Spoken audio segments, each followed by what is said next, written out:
A Werewolf Shifter Romance, written by Amelia Hart. Chapter 1. The Cursed Omega. The forest surrounding my cabin held its breath in the moments before twilight, as if even nature understood that I was something to be feared. I stood at my workbench, grinding dried sage between my fingers, the scent mingling with rosemary and thyme hanging from the rafters above. 3 years of solitude had taught me to find comfort in silence, to measure my days by the herbs I collected and the tinctures I brewed. 3 years since my family cast me out for the curse I carried in my blood. My name is Elowen, and I am 24 years old, though sometimes I feel centuries older. The weight of isolation does that to a person. My wolf had barely stirred since that terrible day when I was 15, when my power manifested in the worst possible way and stole 2 years of memories from my younger sister Bryn's mind.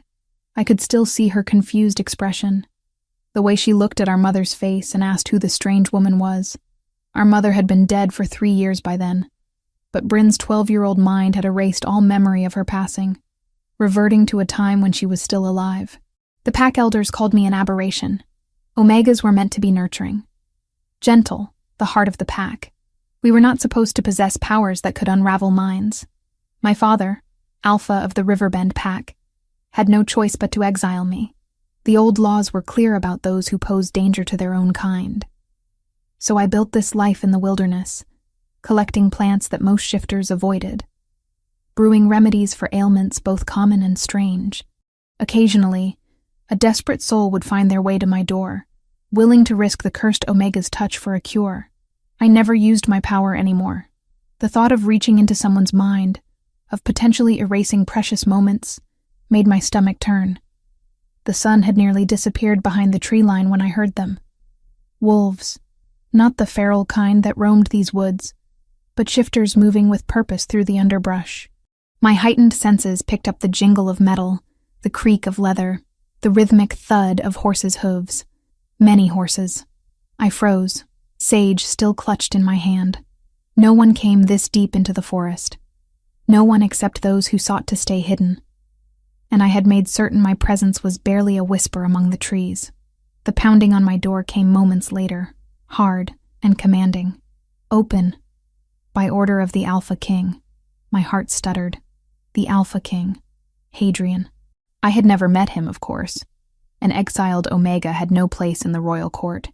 No reason to ever cross paths with the sovereign who ruled over all shifter territories. But everyone knew of him.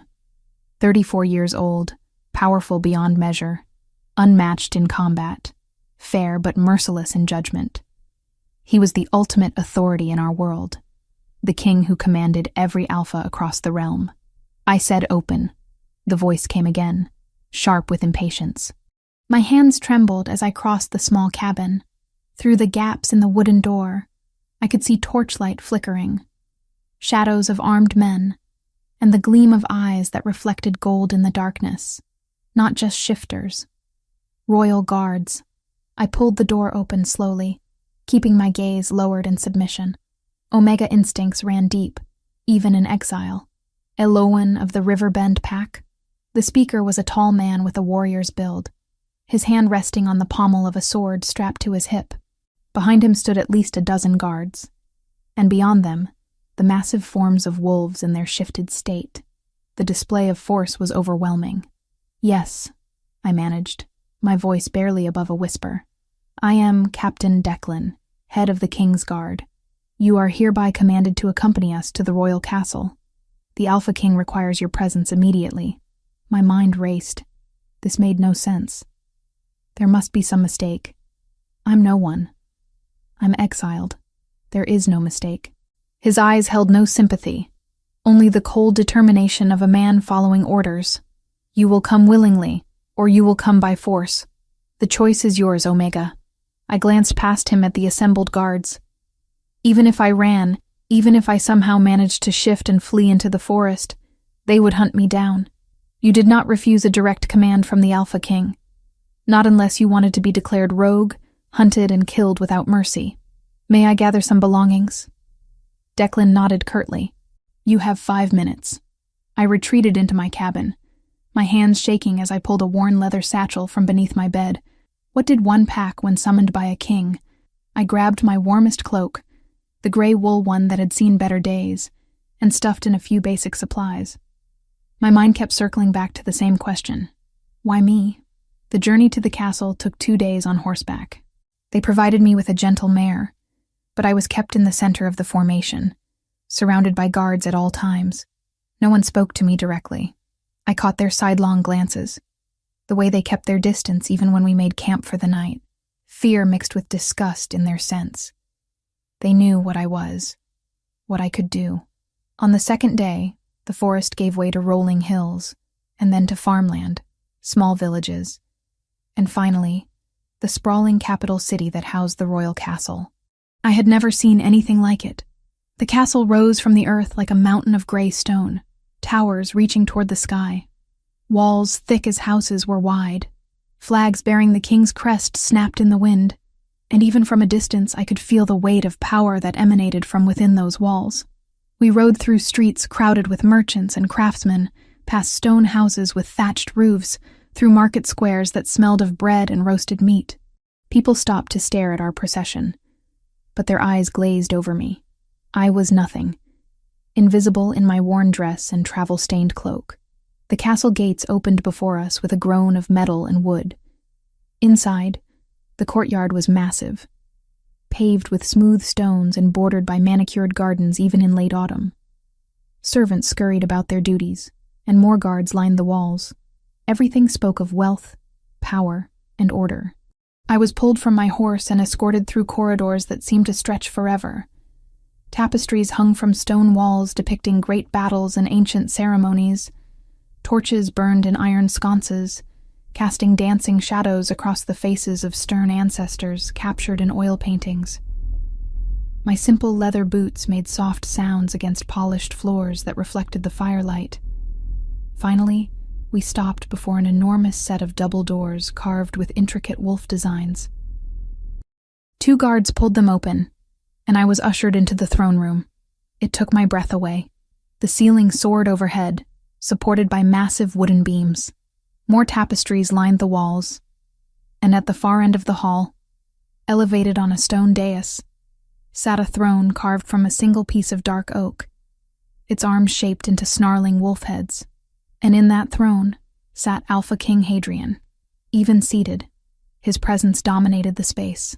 He was tall, powerfully built, his broad shoulders draped in a black fur cloak that seemed to absorb the firelight. His hair fell in dark waves to his shoulders, parted in the middle, and framing a face that could have been carved from granite. A neatly trimmed beard covered his strong jaw, and his eyes, when they fixed on me, were the molten gold of a predator. I dropped to my knees immediately, head bowed. The weight of his attention felt physical, pressing down on me. "Rise." His voice was deep, commanding, and I obeyed without thought. Standing before him, I finally understood what it meant to face an Alpha King. This was not just power. It was absolute authority given form. Every instinct in my body screamed at me to submit, to bare my throat, to acknowledge his dominance. "Eloin of Riverbend," he said, and hearing my name in that voice made something inside me tremble. "I am told you possess an unusual ability, that you can erase memories." My throat went dry. "Yes, Your Majesty. I require your services." He leaned forward slightly, those golden eyes boring into mine. "You will remove a memory that has plagued me since childhood. You will do this, and you will do it successfully." It was not a request. It was an order. "Your Majesty, I must explain." The words tumbled out before I could stop them, driven by desperation. "My power is unstable. I have no control over it. If I attempt to enter your mind, I could cause irreparable damage. I could erase the wrong memories, or worse, destroy parts of your consciousness entirely. I'm trying to protect you." His expression did not change, but something flickered in his eyes. Frustration, perhaps, or calculation. "Then you will learn control." He stood, and I had to tilt my head back to keep his gaze. He descended the dais steps with measured grace, each footfall deliberate. He stopped mere feet from me, close enough that I could smell him. Cedar and winter wind, and something distinctly male. This castle contains the most extensive library in the realm. Ancient texts, forgotten knowledge, records of Omegas with abilities far stranger than yours. You will study them. You will master your power, and then you will do as I command. But your majesty, this is not a debate. His voice dropped lower, edged with steel. You are here because I require something only you can provide. You will remain in this castle until the task is complete. Chambers have been prepared for you in the South Tower. You will have access to whatever resources you need. Whatever else this was, it was not only about control. Keeping me within these stone walls meant keeping a power that could unmake minds from wandering unguarded through his borders. My mind reeled. He was not threatening me with prison, but the message was clear. I was not leaving until I had done what he asked. What if I refuse? I whispered, knowing it was foolish but unable to stop myself. His lips curved into something that was not quite a smile. Then you will remain here regardless, confined to those chambers, until you change your mind. I am not a man who accepts failure, Omega, nor am I one who releases valuable resources simply because they prove difficult. He turned away, his cloak sweeping behind him. Captain Declan will escort you to your quarters. We will speak again when you have had time to consider your situation. I was dismissed. Just like that. Declan's hand closed around my upper arm, not roughly, but firmly, and I was led from the throne room. My head spun with what had just happened. I had been summoned, commanded, and effectively imprisoned all within the span of minutes. The chambers I was brought to were in a tower that overlooked the castle gardens. They were more spacious than my entire cabin had been, with a real bed covered in quilts, a fireplace already burning, a window with actual glass, and even a separate washing room. It was luxury beyond anything I had known in 3 years. But it was still a cage. A young woman appeared in the doorway, carrying fresh linens. She had kind eyes and auburn hair pulled back in a braid. "My name is Seren," she said softly. "I've been assigned to attend to your needs while you're here. If you require anything, you need only ask." I sank onto the edge of the bed, suddenly exhausted. Why does the Alpha King need me? What memory could be so terrible that he would bring an exiled Omega into his castle? Seren hesitated, her gaze darting to the door as if checking for listeners. Then she moved closer, her voice dropping to barely above a whisper. "The king has not slept properly in weeks. Every night he suffers terrible nightmares. The whole castle hears his screams. Whatever haunts him, it's destroying him from the inside. And when an Alpha King weakens, the entire realm feels it." She left me then, and I was alone with my thoughts. I moved to the window, staring out at the darkening sky. Somewhere in this massive castle, a king was being torn apart by his own mind. And somehow, I was supposed to be his salvation. The irony was not lost on me. The cursed Omega, brought to save the most powerful shifter in existence. I pressed my forehead against the cool glass and tried not to think about all the ways this could go horribly wrong. Chapter 2. Ancient Whispers. The castle library was a cathedral of knowledge, 3 stories tall, with galleries wrapping around the perimeter and ladders that rolled along iron tracks to reach the highest shelves. Sunlight poured through tall windows, illuminating dust motes that danced in the air. The scent of aged parchment, leather bindings, and candle wax permeated everything. I had spent the last 4 days here, escorted each morning by a silent guard who stationed himself outside the massive oak doors. I pulled another volume from the shelf, this one bound in faded green leather, its title barely legible. Properties of Omega Consciousness, a study by scholar Meredith of Thornhill. My fingers traced the gold-embossed letters before I carried it to the table where I had accumulated a small mountain of similar texts. Serene arrived with lunch, a tray bearing bread, cheese, and cold meat. She set it down quietly beside my books, her gaze sweeping over the titles. "You have been working yourself to exhaustion," she observed, concern evident in her voice. "I do not have the luxury of rest," I replied, not looking up from the page I was reading. It detailed an Omega from 2 centuries past who could manipulate emotional memories, dulling painful ones while enhancing joyful recollections. The technique described involved entering a meditative state and visualizing memories as threads of different colors. "The king has been asking about your progress." Seren sat down across from me, her hands folded in her lap. He grows impatient. I finally met her eyes. Tell me something, Seren. You said he has nightmares. How bad are they? She hesitated, glancing toward the door before speaking in hushed tones. The servants closest to the royal chambers say his screams wake half the castle. Sometimes he thrashes so violently that furniture breaks. Once, he partially shifted in his sleep, his claws tearing through the bedding.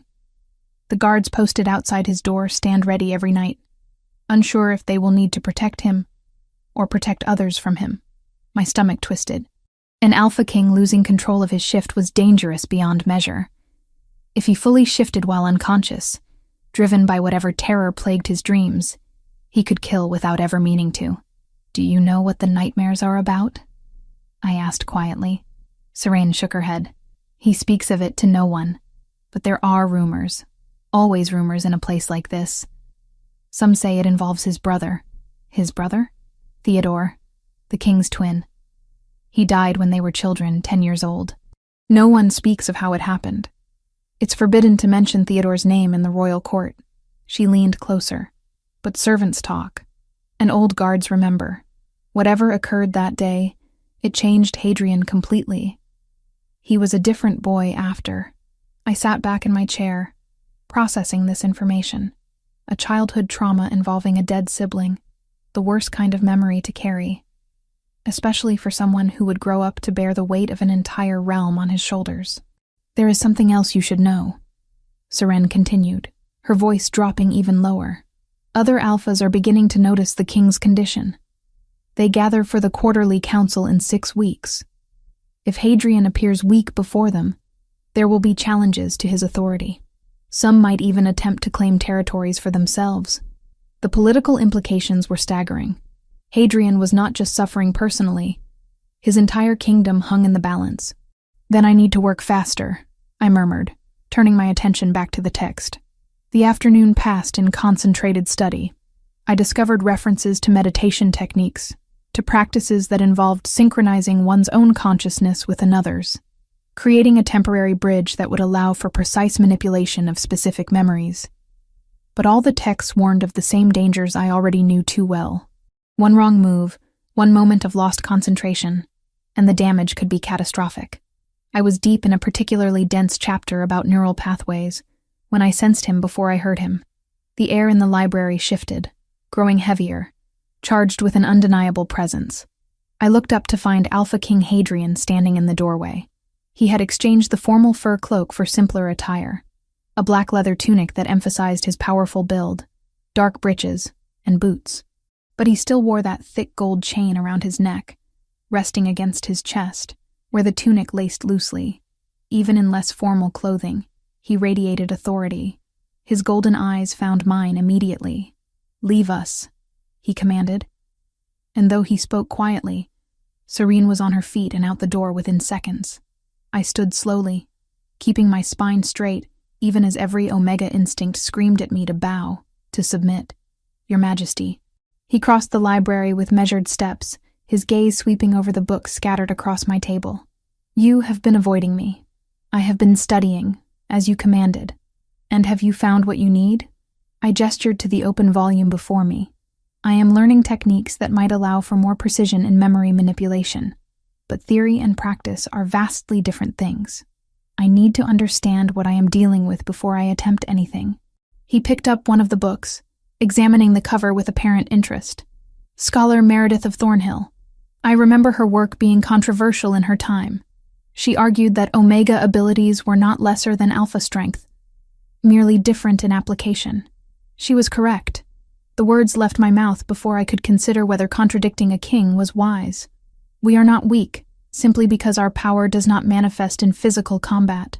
His lips quirked slightly, almost a smile. "No, you are not." He set the book down and fixed me with that intense stare. "Walk with me. You have spent days buried in these texts. Perhaps conversation will prove more enlightening." It was not a request. I followed him from the library, down corridors I had not yet explored. The guard who had been stationed outside fell into step behind us, maintaining a respectful distance. "You wanted to understand what you are dealing with," Hadrian said as we walked. Then I will tell you. 3 weeks ago, the nightmares began. Before that, I slept as well as any man with a kingdom to rule.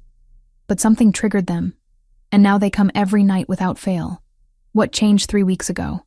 I visited the Northern Territories, where I was born, where Theodore and I grew up before our father became king. He spoke the name carefully, as if testing its weight. It was the first time I had returned there in over 20 years. Perhaps that was enough to wake sleeping ghosts. We emerged onto a covered walkway that overlooked the castle gardens. The autumn air was crisp, carrying the scent of dying leaves and approaching winter. Hadrian stopped at the stone railing, his hands gripping the carved edge. "My brother died because of me," he said, his voice low and rough. "That is the heart of what torments me, the memory of his death and my role in it."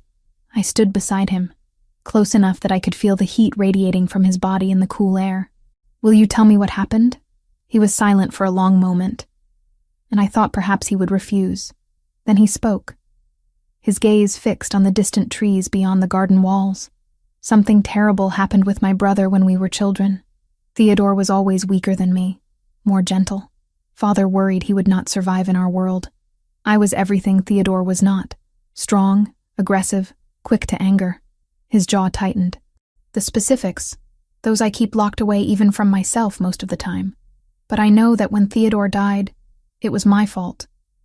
That knowledge has always been there. A weight I carry, but the nightmares, they make me relive it in ways I cannot control." I processed this carefully. He was revealing vulnerability, but still maintaining distance. Whatever the full truth was, he was not yet ready to speak it aloud. "The memory you want me to erase," I said slowly.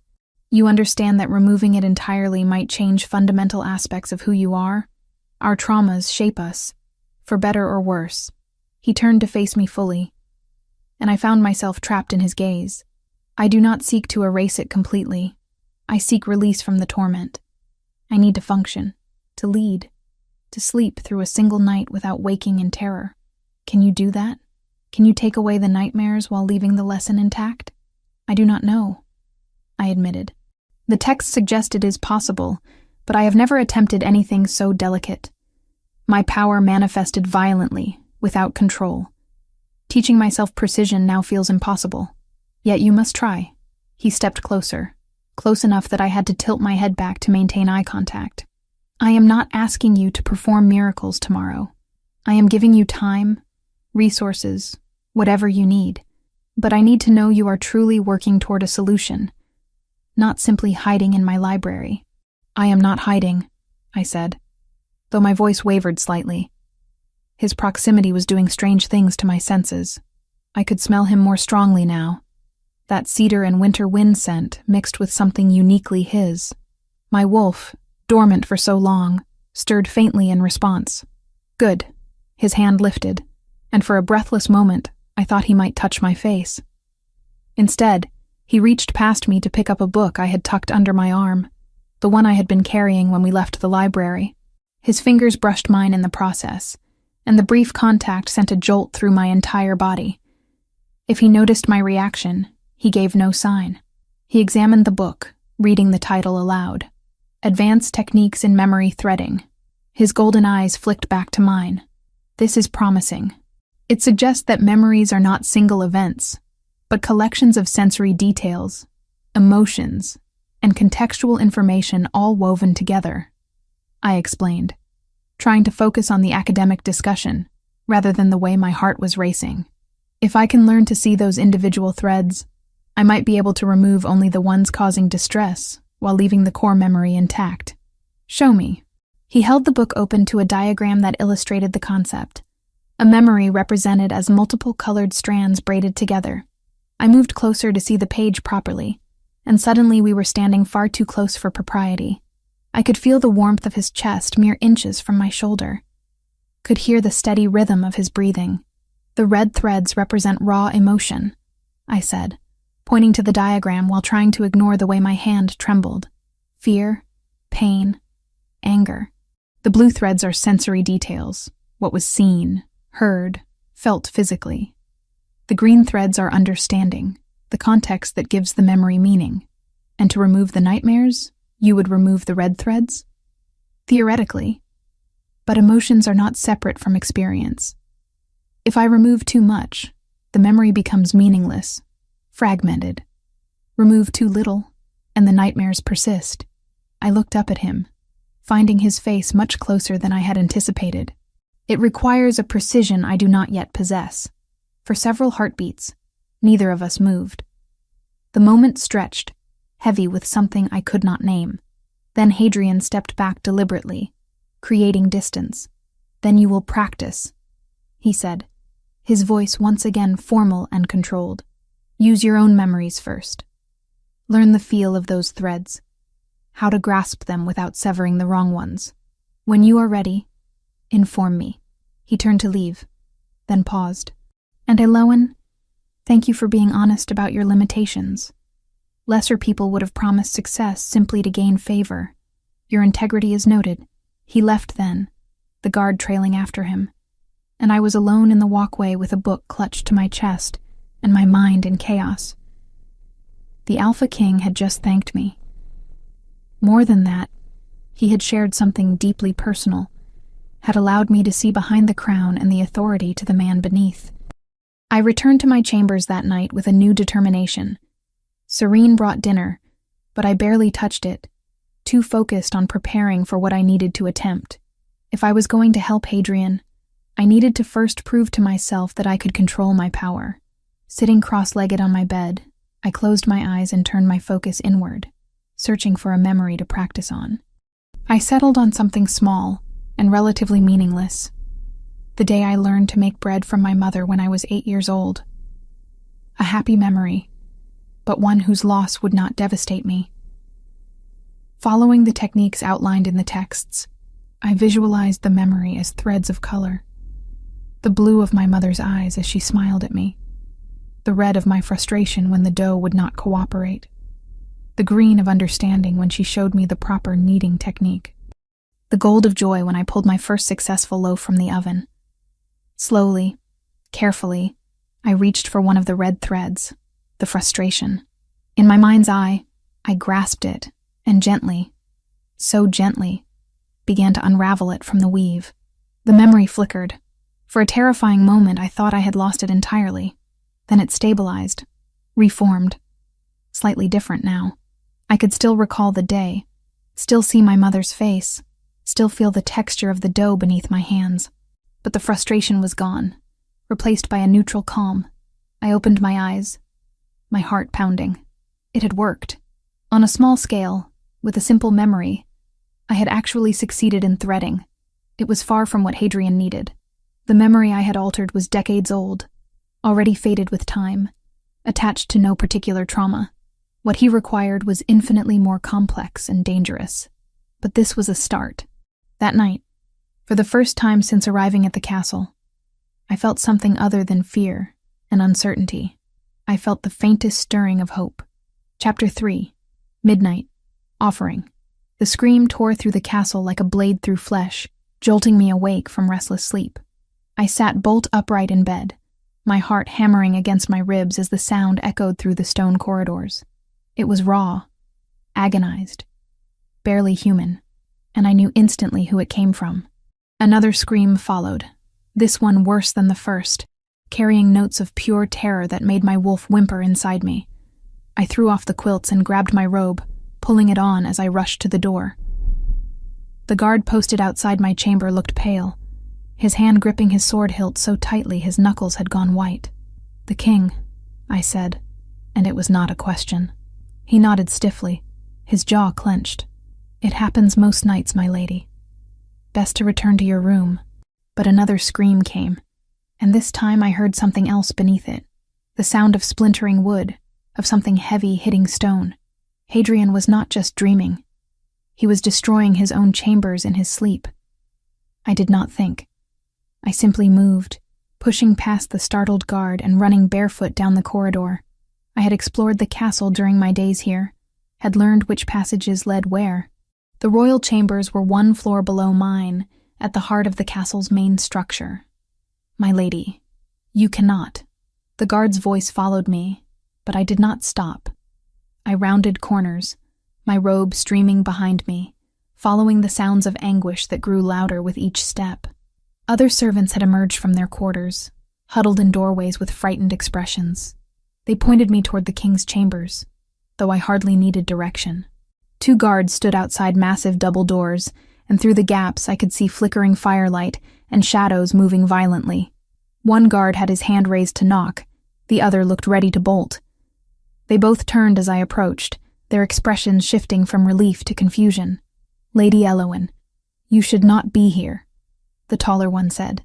"The king has ordered that no one enter during these episodes." "He brought me here to help him," I said, my voice steadier than I felt. "Let me through. Our orders are clear." Another crash from inside, followed by a sound that was half growl, half scream. The animalistic nature of it made my blood run cold. He was shifting. Partially, at least, his control fracturing under the weight of whatever nightmare held him. If he fully shifts while unconscious, he could kill someone when he wakes, I said urgently. "Is that what you want? To stand here following orders while your king tears himself apart?" The guards exchanged glances. Finally, the shorter one reached for the door handle. "On your head be it, my lady." He pushed the door open, and I slipped inside before either could reconsider. The king's chambers were chaos. The massive bed had been torn apart, quilts shredded, the wooden frame cracked down the middle. Furniture lay scattered and broken, a table reduced to splinters, a chair embedded in the far wall. Tapestries hung in tatters. And in the center of it all, thrashing on what remained of the bed, was Hadrian. He was drenched in sweat, his powerful body writhing as if fighting invisible chains. His hands had shifted into claws that dug into the ruined mattress, and I could see the muscles of his back rippling beneath his torn sleeping shirt as his wolf fought to emerge fully. His face was contorted in agony, eyes moving rapidly behind closed lids. "No," he gasped out, the word broken and desperate. "Theodore, no, I did not mean it. Please, brother, please." The pain in his voice nearly brought me to my knees. This was not just a nightmare. This was active torture, his mind replaying whatever horror had taken his brother from him over and over without mercy. I approached slowly, carefully avoiding the debris scattered across the floor. "Your Majesty," I called softly. "Hadrian." He did not respond, too deep in the grip of his torment. His claws flexed, tearing through more fabric, and I saw blood on his hands where he had apparently injured himself in his struggles. There was no time for hesitation. I knew from my reading that waking someone mid-shift was dangerous. Their instincts might perceive any touch as attack, but I could not stand by and watch him destroy himself. I climbed onto what remained of the bed, kneeling beside him. Up close, the evidence of his suffering was even more apparent. Dark circles shadowed his eyes. His face was drawn with exhaustion, and his entire body trembled. How many nights had he endured this? How much longer could he sustain it before something broke permanently? "Hadrian," I said again, my voice calm despite my racing heart. "I am here. You are safe." Slowly, carefully, I reached out and placed my hand on his temple. The moment my skin made contact with his, power flared between us, sharp and electric. His wolf recognized mine instantly, even in sleep, the connection between our kinds responding to proximity. I had not planned this, had not prepared or practiced for entering someone's mind in the midst of active trauma. But the texts had mentioned that omegas possessed an innate calming ability, something we could project to soothe distress. I had never consciously used it, but desperation made me reach for that instinct now. Closing my eyes, I focused on the connection point where my hand met his skin. I did not try to enter his memories, did not attempt to see what he was dreaming. Instead, I simply sent waves of calm through that connection, imagining it as cool water washing over flames. His thrashing slowed, the growls quieted. Gradually, his breathing began to even out, the desperate gasps giving way to something steadier. His claws retracted, shifting back to human hands, and the terrible tension in his body eased. I kept my hand where it was, maintaining the gentle flow of soothing energy. The technique I had read about in one of Scholar Meredith's texts called it emotional resonance, the ability to share one's own state of mind with another through direct contact. I poured every ounce of tranquility I could muster into Hadrian, willing him away from whatever darkness held him captive. Minutes passed. The fire in the hearth crackled, the only sound now in the devastated chamber. Hadrian's breathing deepened further, falling into the rhythm of genuine sleep rather than nightmare-induced panic. His face relaxed, the lines of pain smoothing away. For the first time in weeks, according to Seren's account, the Alpha King rested. I should have removed my hand then. Should have backed away and left him to this rare peace, but I found myself frozen, watching his face in the firelight. Without the authority and power he wore like armor, he looked younger, almost vulnerable. The strong line of his jaw, the way his dark hair fell across his forehead, the unexpected softness of his mouth when not set in command. My hand was still against his temple when his eyes opened. They were gold, glowing faintly in the dim light, and they focused on me with startling clarity. For a heartbeat, neither of us moved. Then his hand shot up, closing around my wrist with shocking speed, and I gasped. Ilawan. My name on his lips sent an involuntary shiver through me. His grip was firm but not painful, his thumb resting against my racing pulse. What are you doing here? You were screaming, I said quietly.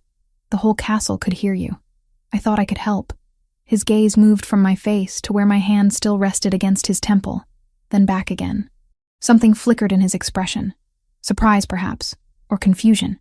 And did you? Help? You are not screaming now. A ghost of a smile touched his lips, there and gone in an instant. No, I am not. He released my wrist but did not move away. Instead, he sat up slowly, taking in the destruction surrounding us. His jaw tightened. This is worse than usual.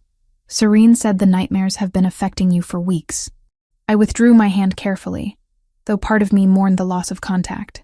What I just did, calming you without entering your memories, it is something I could do every night, until you are ready for the full procedure. He turned to look at me fully, and the intensity in his gaze made my breath catch. You would do that? Sit with me while I sleep? Keep the nightmares at bay? It would give me time to continue learning control, I said, though that was not the only reason. The truth was, I could not bear the thought of him suffering night after night, while I hid in my tower practicing on insignificant memories, and it would allow you to rest properly. You need your strength. What I need, he said, his voice dropping lower, is for you to understand what you are offering, to be in my presence during my most vulnerable hours, to touch me while I am defenseless. It implies a level of trust that goes beyond healer and patient. Are you saying you do not trust me? I am saying that I do, which should terrify us both. He stood, and I was reminded of his sheer size, the way he dominated any space he occupied. He wore only sleeping breeches, his chest bare, and I could see the play of muscles beneath his skin as he moved, see the scars from past battles that marked him. You are an Omega whose power could destroy my mind. Logic dictates I should keep you at a distance, yet something in me wants to draw you closer. The confession hung between us, dangerous and thrilling. I climbed off the destroyed bed, acutely aware that I wore only my nightgown beneath the robe, that my hair hung loose down my back, that we were very much alone in the intimate space of his chambers. Then we both proceed with caution, I said, proud that my voice did not shake. You allow me to help you sleep. I continue to study and practice. When I am confident in my abilities, we attempt the full memory work. Until then, we maintain appropriate boundaries. He studied me for a long moment, and I could not read what passed behind those golden eyes. Then he nodded once, decisive. Very well. You will come to my chambers each night. I will have a chair brought in for you, something more suitable than kneeling on my bed. The slight emphasis on the last words made heat rise to my cheeks, and from the way his lips quirked, he noticed. I should return to my rooms, I said quickly, before the guards decide to break down the door to rescue you from the dangerous Omega. They would not dare, but there was amusement in his tone now, the heaviness of his nightmare finally lifting. Though you are perhaps more dangerous than they realize, you breached my chambers, calmed my wolf, and negotiated terms with me all while I was at my most vulnerable. That takes either exceptional courage or exceptional foolishness. Perhaps a bit of both, I admitted. He moved closer, and once again I was struck by how his presence seemed to fill all available space. How my wolf responded to his proximity with a restlessness I had not felt in years. He reached out, and I thought he might touch my face, but instead, he gently pulled my robe more securely closed where it had slipped open at my shoulder. "Sleep well, Eowyn," he said softly. "I will see you tomorrow evening."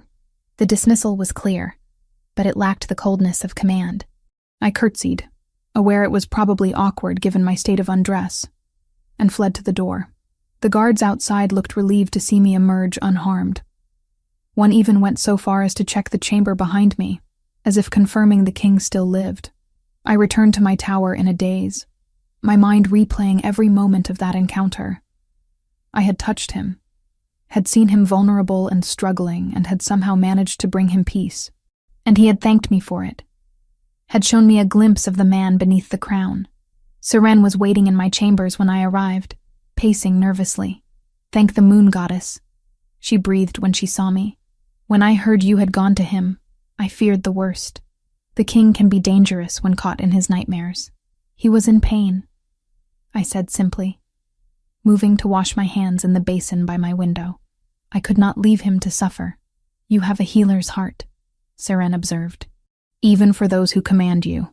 Did I? Or was there something else driving my actions? Something I was not yet ready to acknowledge? The way my pulse had raced when he looked at me? The warmth that had flooded through me at his proximity? These were not the responses of a simple healer to her patient. But I pushed those thoughts aside. I was here to help the king overcome his trauma, to master my power and prove it could be used for good rather than harm. Anything else was dangerous territory, a complication neither of us could afford. That night, for the first time since arriving at the castle, I dreamed of golden eyes and a touch that had felt like coming home. Chapter 4. Threading Hearts. 3 weeks had passed since I began my nightly vigils in Hadrian's chambers. 3 weeks of sitting in the high-backed chair positioned beside his bed, my hand resting lightly against his temple as he slept. 3 weeks of watching the king of all shifters let down his guard in ways I suspected few had ever witnessed. The routine had become familiar, almost comfortable. Each evening after dinner, I would make my way to his chambers, often passing courtiers who whispered behind their hands, guards who watched with knowing expressions. Let them speculate. The Alpha King slept peacefully for the first time in months, and that was all that mattered. But lately, the arrangement had become more complicated, because the line between healer and patient had begun to blur in ways that kept me awake long after I returned to my tower each night. I was in the library when Finian found me. The king's chief counselor was an older man, perhaps 50 years, with silver threading through his dark hair and sharp gray eyes that missed nothing. He had largely avoided me during my time at the castle, though I had felt his gaze on me more than once during formal dinners. "Lady Eowyn," he said, his voice carrying the refined accent of someone raised among nobility. "I wonder if I might have a word." I looked up from the text I had been studying, a detailed account of Omega abilities from the previous century. "Of course, counselor." He settled into the chair across from me, his movements careful, measured. For a long moment he simply studied me, and I resisted the urge to fidget under that penetrating stare. "You have been spending considerable time with His Majesty," he finally said. "The entire court has noticed." "I am helping him sleep," I replied, keeping my voice neutral.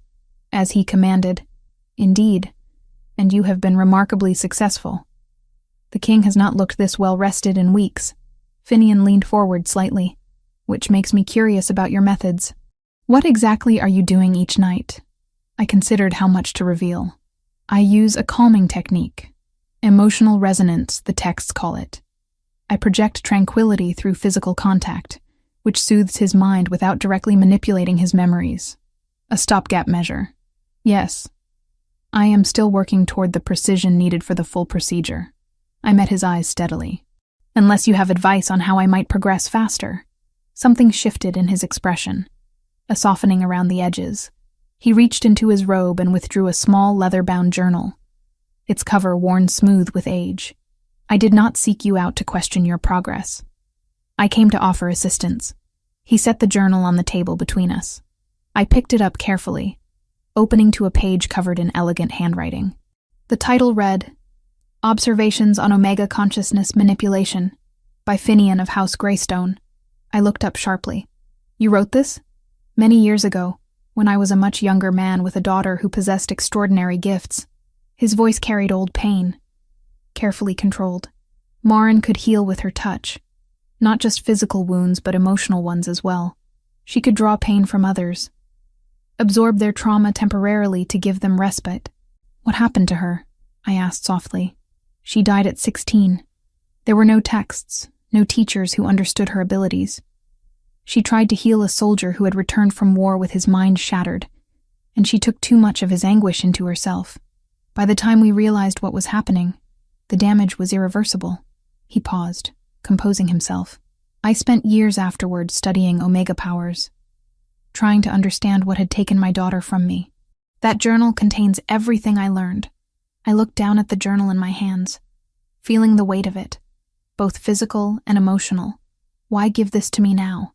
Because I see something of Marin in you, the same determination to use your gift for good despite the risks, the same gentle strength beneath the fear. He stood, preparing to leave.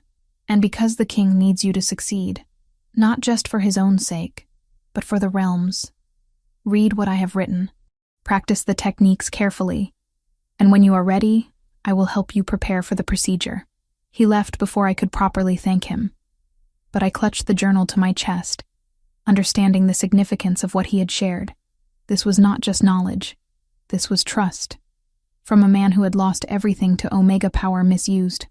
I spent the rest of the afternoon absorbed in Finian's notes. His observations were precise, detailed, based on years of watching his daughter work. He described techniques for entering another's mind safely, for identifying specific memories without becoming lost in the vast network of consciousness, for threading through emotional content without severing critical connections. One passage struck me particularly. The greatest danger in memory work is not the power itself, but the emotional toll it takes on the wielder. To touch another's pain so intimately is to risk absorbing it. Omegas must learn to maintain boundaries, to observe without internalizing. This is the hardest lesson and the most crucial. I thought of Hadrian's nightmares, of the raw anguish I felt radiating from him each night. I had been careful to keep my soothing superficial, never delving deep into what tormented him. But the full procedure would require me to do exactly that, to immerse myself in his worst memory and somehow emerge unscathed. Could I do that? Could I witness his trauma without being destroyed by it? That evening, I arrived at Hadrian's chambers earlier than usual, the journal still tucked under my arm. He was not yet prepared for bed. Instead, standing by the window in his sleeping breeches and an unlaced white shirt, staring out at the darkening sky. He turned when I entered, and something in his expression made me pause. The usual guarded control had slipped, revealing something raw underneath. My father visited Theodore's grave today, he said without preamble. I accompanied him. It was the first time I had been there since the burial. I set the journal aside carefully and moved closer. How did it feel? Like reopening a wound that never properly healed. He turned back to the window. My father spoke of Theodore as if he had been perfect, untainted by the harshness of our world. He always did that. Painted my brother as something pure that I had destroyed with my violence. The bitterness in his voice was palpable. I came to stand beside him, close enough to feel the heat radiating from his skin in the cool chamber. Tell me about Theodore, I said gently. Not about his death, but about who he was when he lived. Hadrian was silent for so long I thought he might not answer. Then, slowly, he began to speak. He was gentle in ways that terrified our father. He preferred books to swords, music to combat training. He would spend hours in the gardens, talking to the plants as if they might answer. A ghost of a smile touched his lips. He once convinced me to help him rescue a wounded fox from a trap, even though we were supposed to be learning to hunt. We nursed it back to health in secret. And when father found out, he had the fox killed and made us watch. The cruelty of that act made my chest ache. How old were you? 8. He met my eyes. That was when Theodore stopped trying to be what Father wanted. He retreated into himself, grew quieter. Father saw it as weakness. I saw it as survival. You protected him, I said, understanding dawning. In your own way. I tried. I drew Father's attention away from him. Made myself the strong son so Theodore could simply exist, but it was never sufficient. Father pushed harder, demanded more, and then the night of our first transformation came, and everything ended. He fell silent again, the muscle in his jaw working as he fought some internal battle. I reached out, my hand finding his where it rested on the window ledge. His fingers immediately closed around mine, holding tight as if I were an anchor in a storm. When you are ready, I said quietly, when you can bear to share the full memory with me, I will help you carry that weight. You have carried it alone for too long. He looked down at our joined hands, then back at my face. You say that as if you are not afraid of what you might find in my mind. I am terrified, I admitted, but I am also determined. Whatever happened to Theodore, whatever role you played, it has defined you for over 2 decades. It is time to release at least some of that burden. And you think you can do that? Truly. Finian gave me his daughter's journal today. The techniques she used, the knowledge he gained through watching her work. It is exactly what I needed. I held up our joined hands. And I have been practicing every night, learning to read the subtleties of your emotional state, to navigate the edges of your consciousness without crossing into territory that requires more invasive work. I am not ready yet, but I am closer than I have ever been.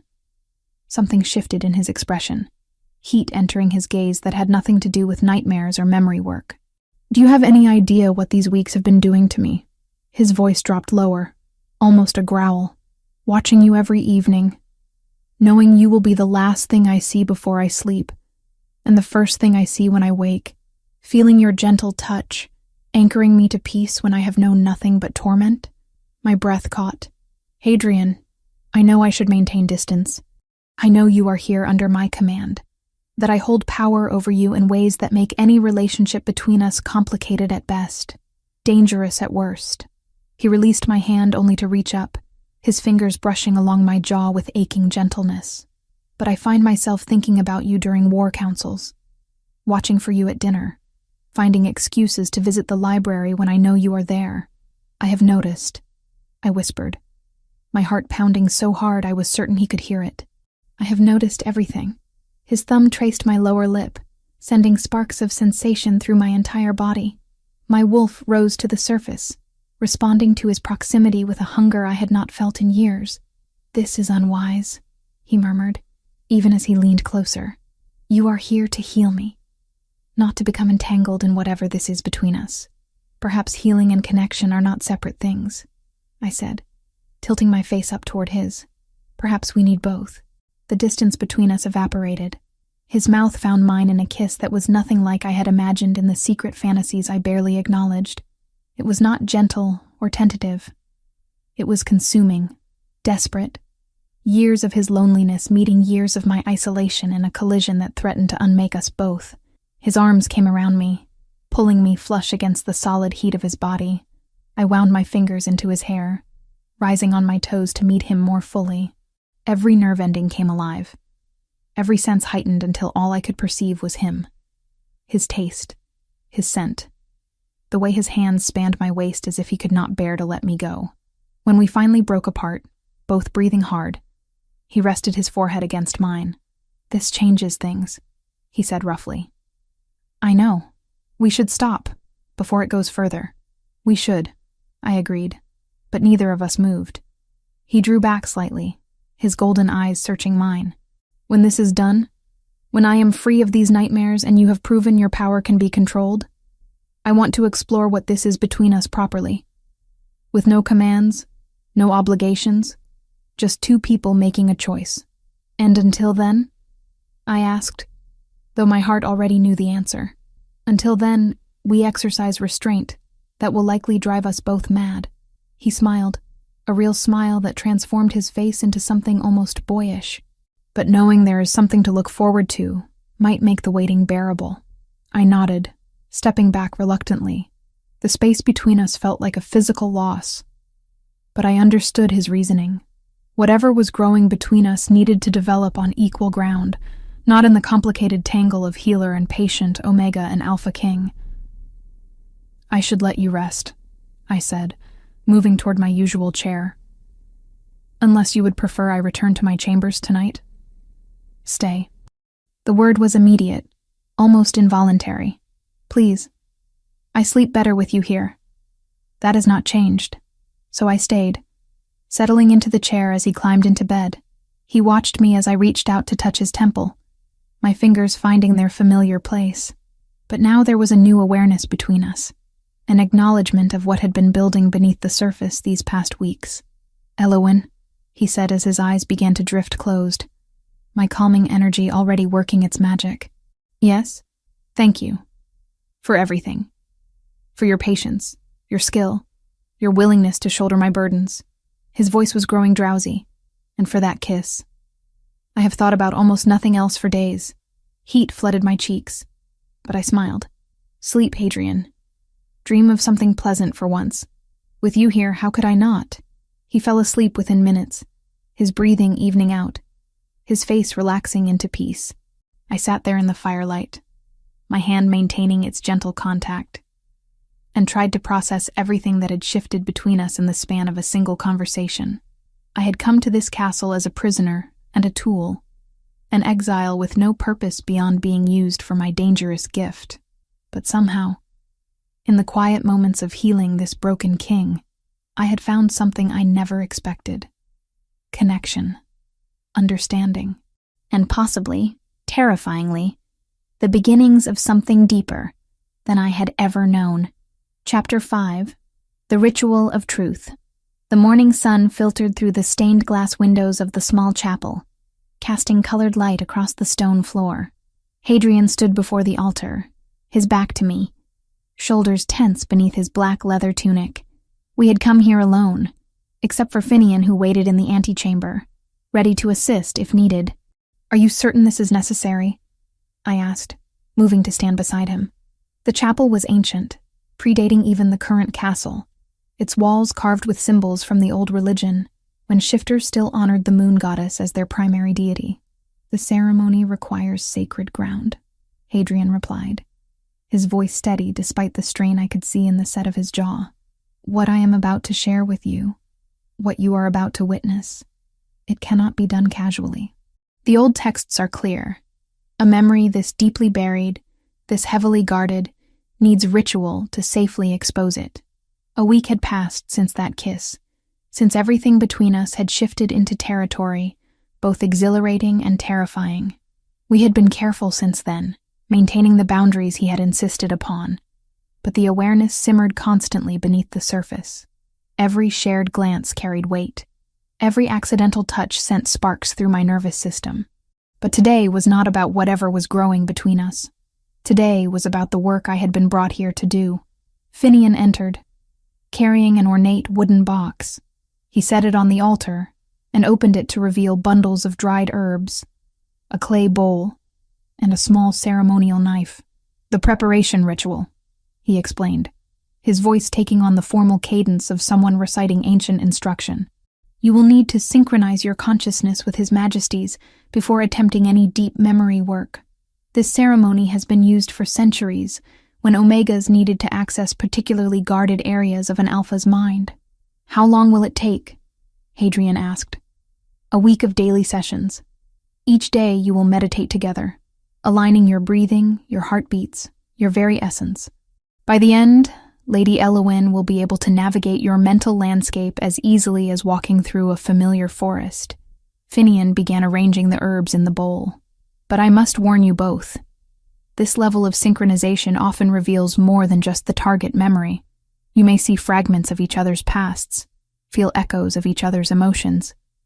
The boundaries between your minds will blur. I met Hadrian's gaze across the altar. His golden eyes held mine, and I saw the question there. Was I prepared for this? For the intimacy of truly knowing another person's mind, for letting him know mine in return? I am ready, I said firmly, Whatever it takes to help you, I will do it. Something flickered in his expression, gratitude mixed with something deeper. Then we begin. The first 3 days of meditation were frustrating. Finian had us sit facing each other, knees touching, hands clasped, while he burned herbs that filled the chapel with sweet smoke. We were meant to breathe in unison, to let our wolves recognize each other on a primal level, to build a bridge between our separate consciousnesses. But I kept losing focus.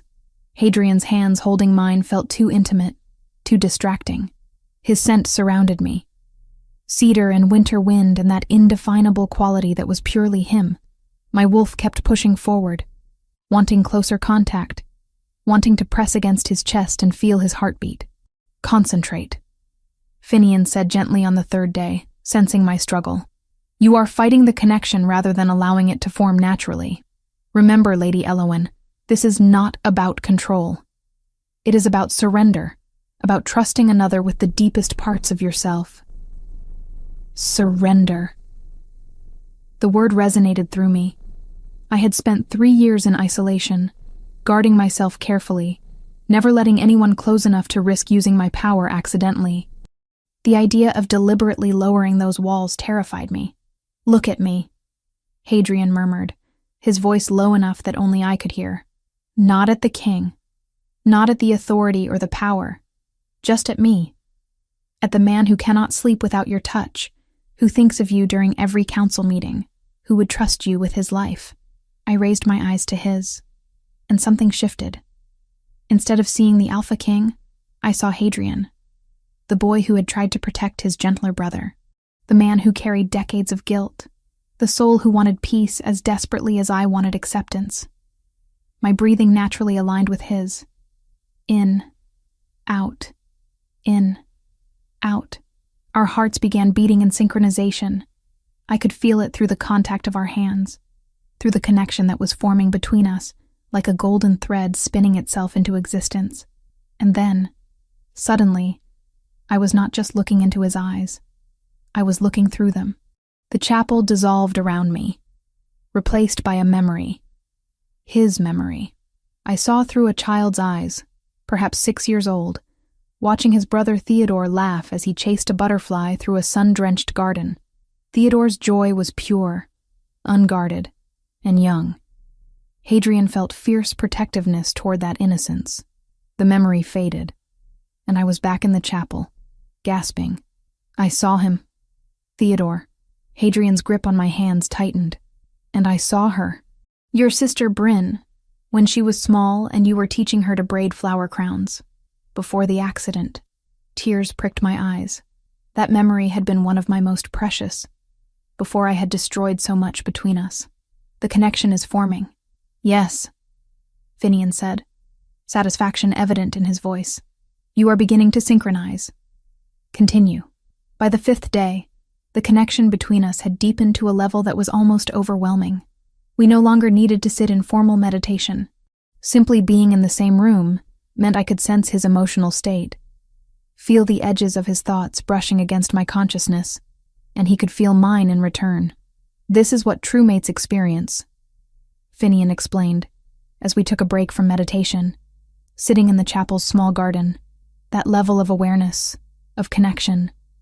It is possible you are true mates, and this ritual is simply accelerating what would have occurred naturally over time. True mates. The concept should have terrified me. Instead, it felt right, like a puzzle piece finally sliding into place. I glanced at Hadrian, who stood a few feet away examining a winter rose that still bloomed despite the cold. Can true mates feel each other's pain? I asked Finian quietly. To some degree, yes, and each other's joy, each other's fear. He studied me carefully. When you perform the memory removal, the connection will amplify your power significantly. But it will also mean you experience what he experiences. His pain will become yours, at least temporarily. I can bear that. Can you? The memory he carries, it has haunted him for over 2 decades. The agony of it could break a lesser person. I thought of all the nights I had soothed Hadrian's nightmares, felt the edges of his torment even through the limited contact. I thought of Bryn's face when she could not remember our mother. the guilt that had eaten at me every day since. Pain was not foreign to me. Perhaps I could withstand his as well. I have to try, I said simply. That evening, on the 7th day of preparation, Finian declared us ready. We gathered in the chapel one final time before tomorrow's procedure. But this time, there would be no meditation. This time, Hadrian would speak aloud the full memory, sharing every detail so I would know exactly what I was searching for in the vast landscape of his mind. You do not have to do this tonight, I told him, as we sat together on the chapel steps, the evening air crisp around us. We could wait until morning, when you are fresh. No. His voice was firm. I have carried this in silence for too long. If I am to trust you with it tomorrow, I need to speak it aloud tonight.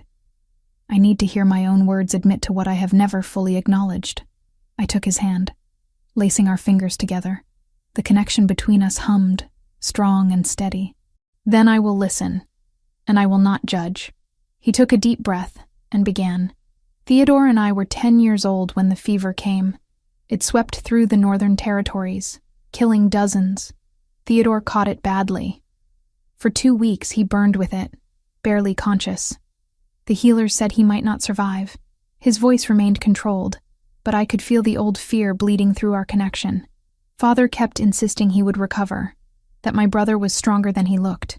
But I could see the truth. Theodore was dying. I squeezed his hand, offering silent support as he continued. The full moon came while he was still sick.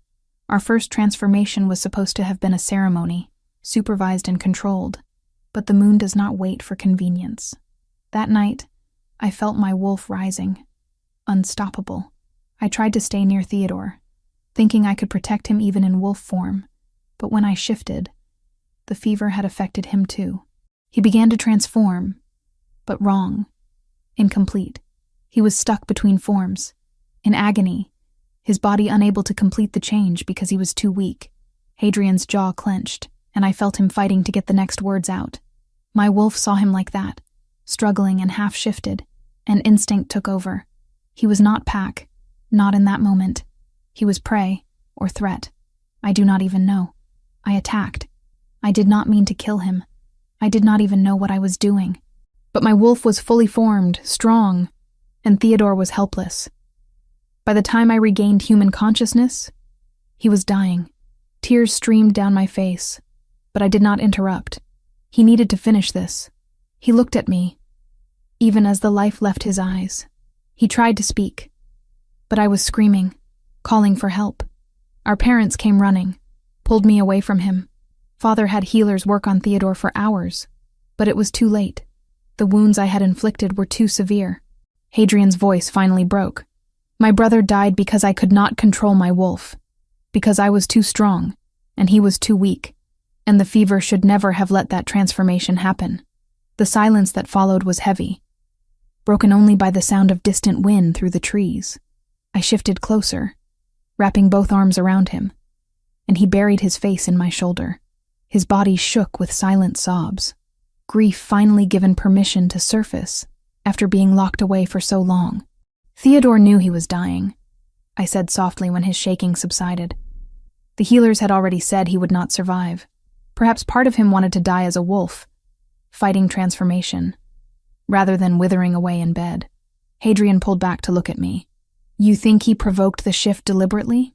I do not know, but I think there is more to that memory than you have let yourself see. When I enter your mind tomorrow, I will look for the pieces you might have missed, the details your guilt has hidden from you. I cupped his face gently, not to absolve you entirely, but to show you the full truth, whatever that truth may be. He leaned his forehead against mine, our breaths mingling in the narrow space between us. I do not deserve your kindness. You deserve peace, I countered. And tomorrow, with the moon goddess as witness, I will do everything in my power to give that to you. We sat together until the stars emerged, holding each other in the quiet chapel garden. And when he finally walked me back to my chambers, he kissed me once more, gentle and achingly sweet, a promise of what might be possible on the other side of tomorrow's ordeal. No matter what you see in my mind, he whispered against my lips, no matter what darkness you find there, Know that you have brought light back into my life. That alone is gift beyond measure." I watched him disappear down the corridor, my heart full of determination and dread in equal measure. Tomorrow, I would enter the mind of the Alpha King and confront the demon that had haunted him for decades. Tomorrow, I would either free him or fail spectacularly. But tonight, alone in my chambers, I allowed myself to hope that love might be stronger than even the deepest trauma, that the connection forming between us could withstand anything his past might contain. Tomorrow would reveal the truth. Tonight, I simply held on to faith. Chapter 6. The Extraction. The ritual chamber had been prepared with meticulous care. Ancient stones formed a perfect circle in the eastern tower, far from the prying eyes of courtiers and servants who whispered anxiously about their king's desperate gamble. Thick candles burned at cardinal points, their flames steady despite the draft seeping through arrow slits. Bundles of dried sage and wormwood hung from iron hooks, filling the air with earthy bitterness that made Elowen's throat tighten.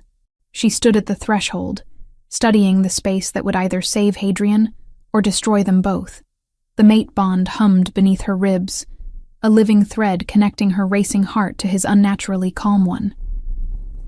He stood in the chamber's center beside a heavy oak chair carved with wolf heads, his dark hair pulled back from his face, revealing the sharp angles of cheekbones and jaw. The gold chain at his throat caught candlelight as he turned toward her. "Ready?" His voice carried none of the command she'd grown accustomed to over these weeks. This was a question, genuine and raw. Elowen stepped across the threshold. "As I'll ever be." Finian waited near the eastern candles, his weathered face grave. Serene hovered by the door, wringing her hands compulsively. Both had insisted on bearing witness, though Elowen suspected Finian's presence served a more practical purpose. If something went catastrophically wrong, he knew about Omega powers and could attempt intervention. Hadrian lowered himself into the chair, gripping its arms with white-knuckled force. The vulnerability in that simple gesture, a king making himself subject to another's will, struck Elowen harder than any declaration. She moved behind him, placing her hands lightly on his temples. His skin burned fever-hot beneath her palms. "Last night you gave me the memory in words," she murmured. "Now I need you to lower every wall. Let me see it through your eyes. Feel what you felt. Don't fight me." "I won't." His shoulders loosened fractionally. "I trust you." Those 3 words settled into her bones like an oath. Elowen closed her eyes, reaching through the mate bond toward the vast landscape of his consciousness. The connection snapped taut, and suddenly she was drowning in him. Centuries of pack law memorized before adolescence. The weight of crown pressed onto his head at 19 when his father fell in battle. The endless decisions that meant life or death for thousands. His mind was a fortress of discipline and control, every thought organized with military precision. She pushed deeper, searching for the fracture where trauma lived. There, buried beneath layers of duty and determination, a wound that never healed, raw as the day it opened. Elowen dove toward it, and the world shattered into memory. She was 10 years old, standing in a stone chamber lit by torchlight. No, Hadrian was 10, and she was experiencing his child self with terrifying intimacy. Theodore lay on a narrow bed, skin flushed with fever, breathing labored. Their mother hovered nearby, pressing cool cloths to his forehead while their father paced. "The transformation will come tonight," their father growled. "Full moon won't wait for him to recover. He's too weak." Their mother's voice cracked. "If he shifts in this condition, then he'll die as a wolf should, not rotting in bed." Young Hadrian felt his own body beginning to change, bones aching with the moon's pull. He looked at Theodore, who opened glassy eyes and managed a trembling smile. "Together? Together," Hadrian promised, though terror clawed through his gut. The memory accelerated. Their parents left to transform in the courtyard, trusting the boys to manage their first shift. Hadrian's change came swift and brutal, his spine elongating, jaw cracking forward, consciousness fragmenting as instinct consumed thought. When his wolf eyes opened, the world was scent and sound and primal hunger. Theodore was still half boy, half beast, stuck between forms and whimpering in agony. The sickness had complicated everything. He lay on the stone floor, twisted and helpless. Hadrian's wolf didn't recognize him. It saw only a threat. Something wrong.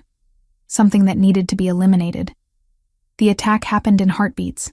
Teeth closing on a too fragile throat, claws raking across ribs, the taste of blood, hot and wrong. Human consciousness slammed back into Hadrian with devastating force. He transformed back instantly, horror choking him as he realized what he'd done. Theodore lay broken and bleeding, eyes unfocused, chest barely rising. No, no, no. Hadrian pressed hands against the wounds, but there was too much blood, too much damage. This was where the memory always ended in nightmares. This was the moment that replayed endlessly. Theodore dying, Hadrian's hands stained red, the knowledge that he was a monster. But Elowen felt something else. A fragment Hadrian had locked away so thoroughly he'd forgotten it existed. She followed that thread with surgical precision, unraveling the mental scar tissue he'd built around it. Theodore's eyes focused one last time. His lips moved, forming words without sound. But the twin bond between them carried meaning directly into Hadrian's mind. Not your fault. Wanted this. Better than withering. You gave me warrior's death. Thank you, brother. I forgive you. I love you. Then Theodore's consciousness slipped away. But his expression held peace, not fear. The smile on his bloodied lips was real. Hadrian had been so consumed by guilt that he'd buried this final gift. Unable to accept forgiveness he believed he didn't deserve. For 24 years, he'd carried only the violence, never the love that followed it. Elowen gasped, the revelation shaking through her. This changed everything. She could feel Hadrian's present consciousness observing alongside her, finally seeing what he'd hidden from himself. His anguish poured through the bond, decades of unnecessary torment crashing over them both. She had two choices. Remove the entire memory as originally planned, leaving him free but ignorant, or remove only the guilt and self-hatred, while preserving the truth. That Theodore had orchestrated his own end with bravery. The decision crystallized instantly. Hadrian deserved to remember his brother's courage.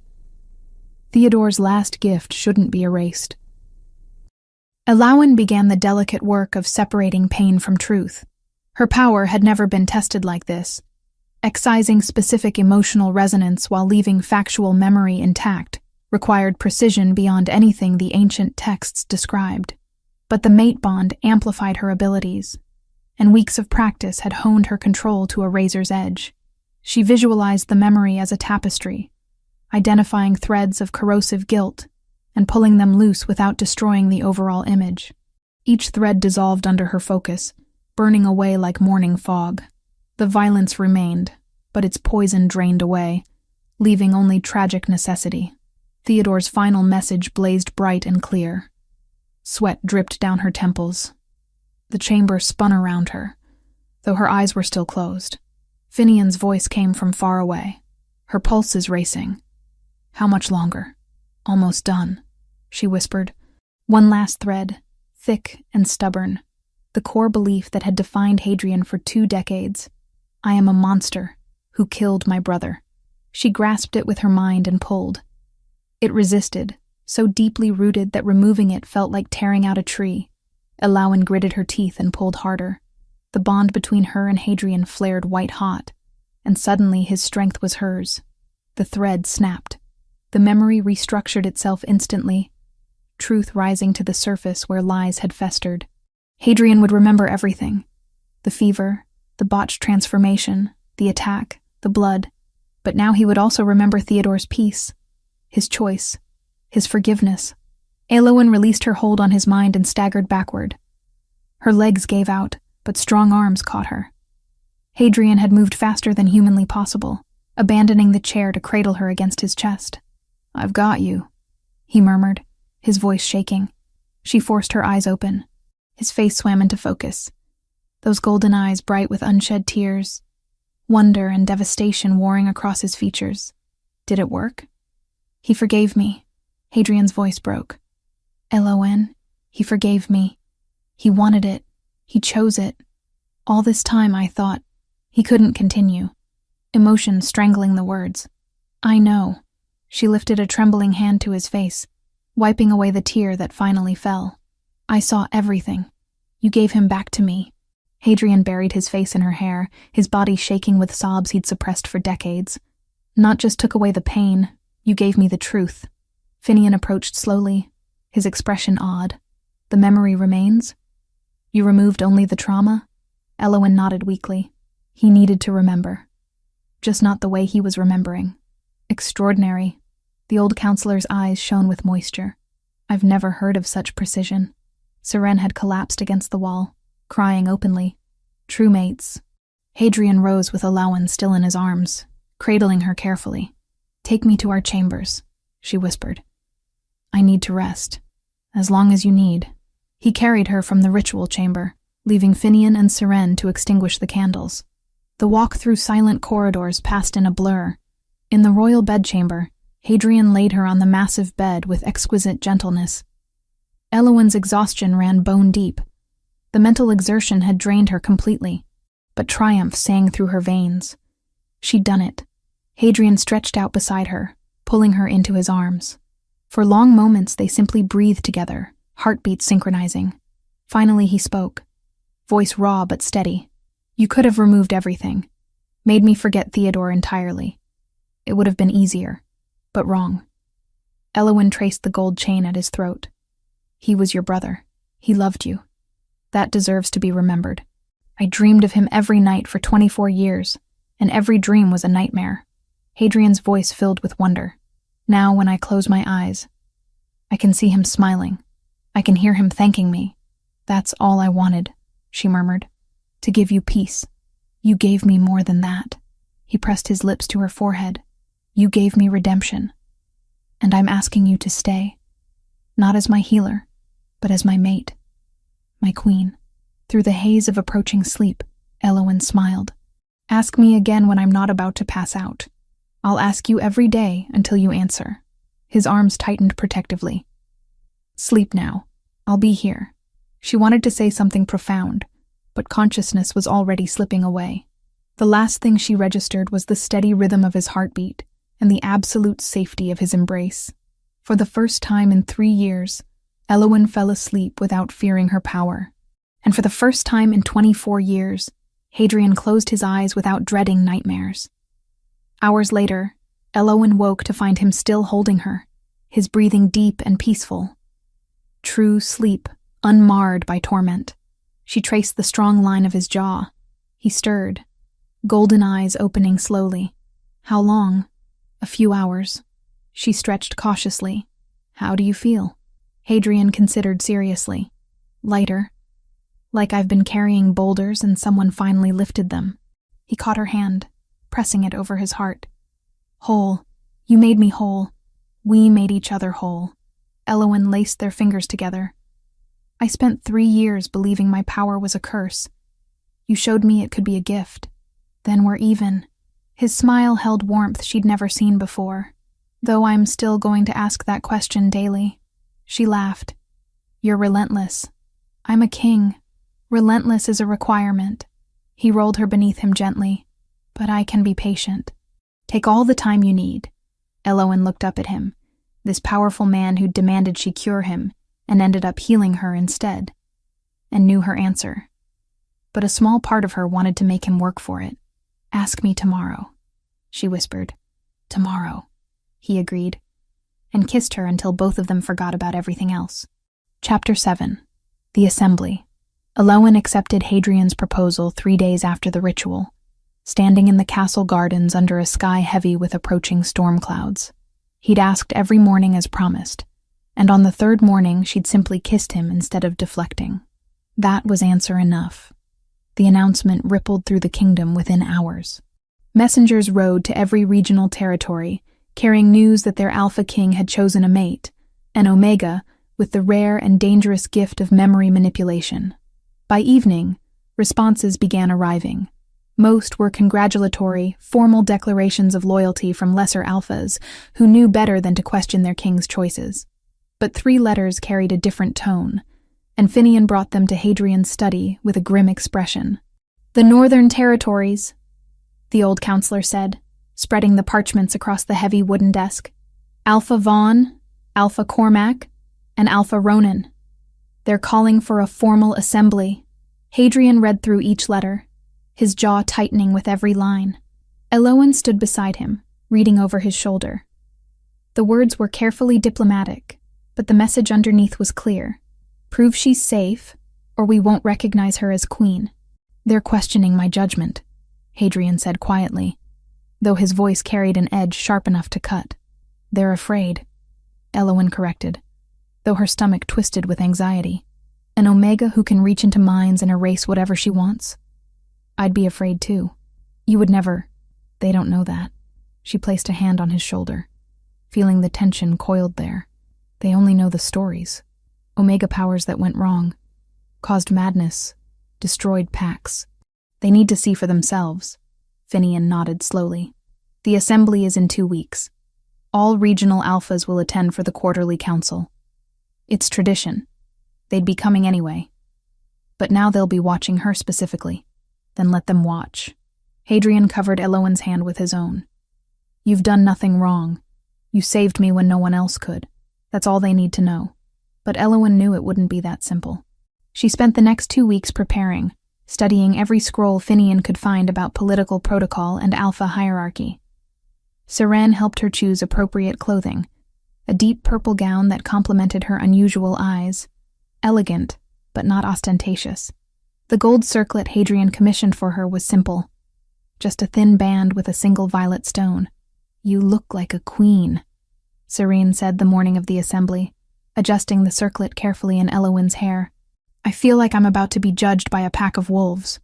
Elowen's hands trembled slightly as she smoothed the fabric of her gown. "You are," Seren said bluntly, then softened. "But you're not alone. The king stands with you. Finian stands with you. And everyone in this castle has seen what you did for him. We know who you are." The great hall had been prepared for the assembly. Long tables formed a U-shape, with Hadrian's throne at the head, and seats for 20 regional alphas along the sides. Elowen's place was beside Hadrian's throne, a smaller chair, but elevated on the same platform, a statement of equality that would not be missed. The alphas arrived throughout the morning, each announced by title and territory. Elowen watched them enter, studying faces and body language. Most were older men, scarred from decades of maintaining their territories. A few were younger, eyes sharp with ambition. And 3, Vaughn, Cormac, and Ronan, entered together, their expressions carefully neutral but their posture aggressive. When everyone was seated, Hadrian stood. The room fell silent instantly. "We gather as tradition demands," he began, his voice carrying the weight of absolute authority, "to discuss the state of our territories, settle disputes, and ensure the continued strength of our people. But first, I present to you my chosen mate and your future queen, Elowen of the Western Woods." Elowen rose, keeping her spine straight and her chin level. She could feel every eye on her, assessing, judging, measuring her worth. The mate bond thrummed between her and Hadrian, a steady reminder that she wasn't alone. "We congratulate you, my king," Alpha Cormac said, his tone formal. "It is good for a ruler to have a mate. Stability strengthens the crown." "Indeed," Alpha Vaughn added, and Elowen caught the subtle emphasis. "Though we wonder at the choice of one so uniquely gifted, memory manipulation is a power that raises questions." "What questions?" Hadrian's voice dropped dangerously low. Vaughn met his gaze without flinching. "Practical ones. If our queen can reach into minds and change what we remember, how do we know what's real? How do we know our own thoughts are ours?" Murmurs rippled through the hall. Other alphas shifted in their seats, some nodding agreement, others watching Hadrian warily. "You question my mate's honor," Hadrian said flatly. "That is questioning mine.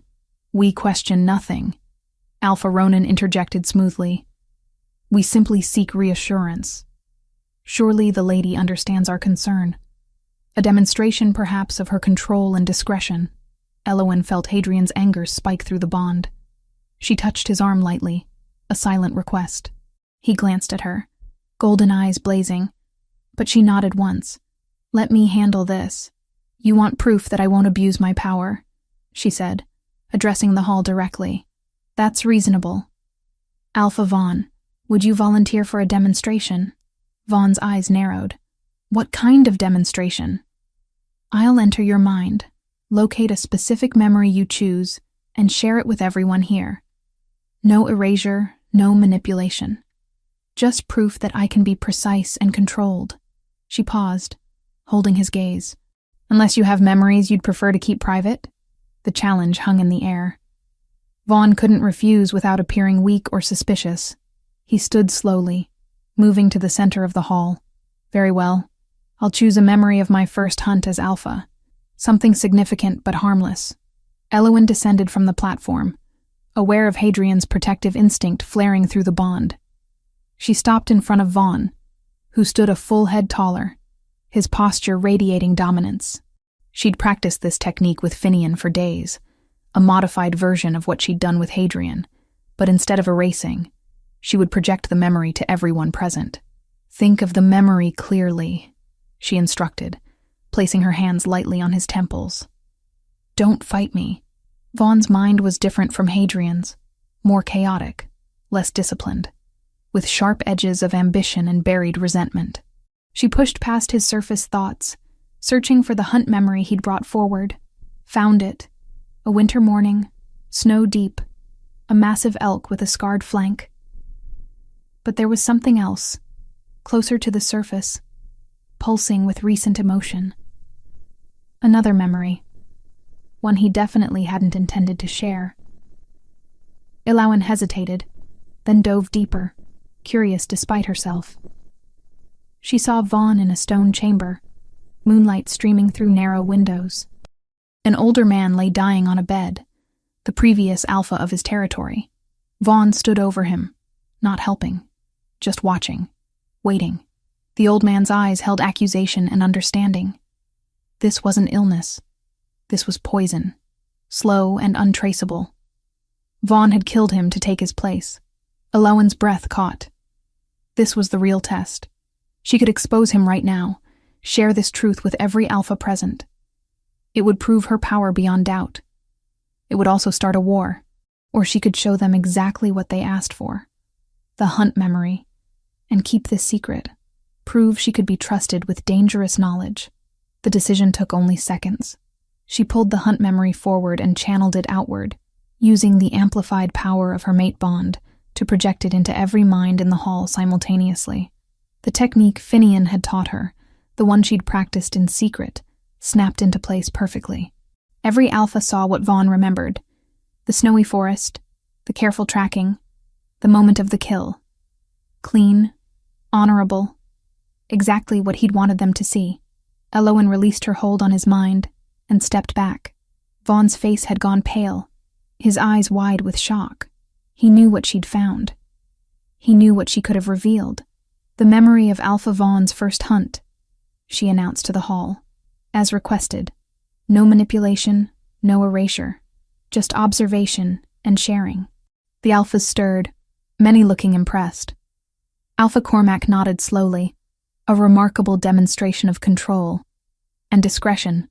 That last word was aimed at Vaughn, who still stood frozen. Elowen met his eyes directly, letting him see her choice reflected there. "I could have destroyed you. I didn't. Remember that." Vaughn slowly bent his head in acknowledgement. Not quite submission, but recognition. "The lady has proven her skill," he said, his voice rough. "And her wisdom." Elowen returned to the platform, feeling Hadrian's pride and confusion through the bond. He didn't know what she'd found, but he trusted her judgment. That trust was more valuable than any public display of power. "Are there further questions?" Hadrian asked, his tone making it clear there had better not be. Alpha Cormac stood. "No questions, my king. I believe we can all agree that your mate is both powerful and responsible. The combination is rare and valuable. We welcome her." One by one, the other alphas rose and bowed, some deeper than others, but all acknowledging her place. Vaughn was last, his bow the deepest of all. Political theater, perhaps, but the message was clear. She had passed their test. The rest of the assembly proceeded with typical business. Border disputes, trade agreements, resource allocation. Elowen sat beside Hadrian, learning the rhythms of governance, noting which alphas worked together and which barely tolerated each other. Finian sat below the platform, occasionally passing notes with additional context. When the formal proceedings finally ended, the alphas dispersed to guest quarters. A feast would follow that evening, another tradition. But first, Hadrian pulled Elowen into a private anteroom. "What did you see in Vaughn's mind?" he asked immediately. "Something happened." "I felt your shock." Elowen hesitated, then told him everything. Hadrian's expression darkened with each word. "He murdered his predecessor. That's treason against pack law. You should do nothing." Elowen interrupted gently. "Not yet. Vaughn knows I could expose him any time. That makes him controllable. An enemy with a leash is more useful than a martyr with sympathizers." Hadrian stared at her, then laughed, a sound of genuine surprise. "You've been queen for less than a day and you're already thinking like one. I had a good teacher." She stepped closer, resting her forehead against his chest. "Was I wrong? Should I have revealed him?" "No." Hadrian wrapped his arms around her. "You were right. Strategic mercy is sometimes stronger than righteous justice. But I want Vaughn watched. Closely." "Agreed." Elowen closed her eyes, letting herself relax for the first time in hours. That was terrifying. "You were magnificent." He tilted her chin up, kissing her softly. "Every alpha in that hall now knows you're powerful enough to destroy them, but wise enough not to. That's exactly what a queen should be." The evening feast was elaborate but tense. Elowen sat beside Hadrian at the high table, navigating conversations with various alphas and their companions. Some were genuinely welcoming. Others were politely wary. Vaughn avoided her entirely, which she considered a victory. 3 days after the assembly, as the last regional alphas departed, a different messenger arrived. This one was young, travel-stained, and clearly exhausted. Finian brought him directly to Hadrian's study where Elowen was reviewing trade documents. "Message from the Western Woods, my king," the messenger said, bowing quickly. "A woman claiming to be the queen's sister. She's traveled 2 weeks to reach the castle." Elowen's heart stopped. "Bryn?" She gave the name Bryn, yes. "She's waiting at the main gate."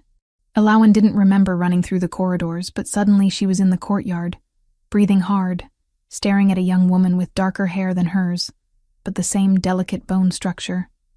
3 years older than the girl she'd left behind, but unmistakably her sister. "Bryn," Elowen whispered. Her sister looked up, eyes, ordinary brown, not violet, widening. "Elowen?"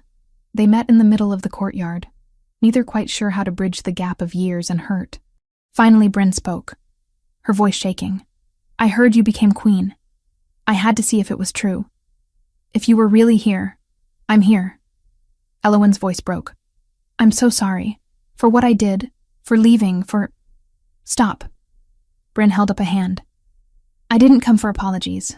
I came because—" She trailed off, struggling with words. "Because I don't remember parts of my childhood. I know something's missing. And I think you're the reason why." Elowen nodded slowly, tears streaming down her face. "I am. I was 15. I didn't have control.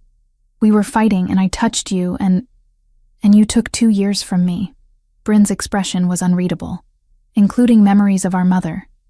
"She died when I was 10, but I can't remember her face, can't remember her voice. There's just nothing."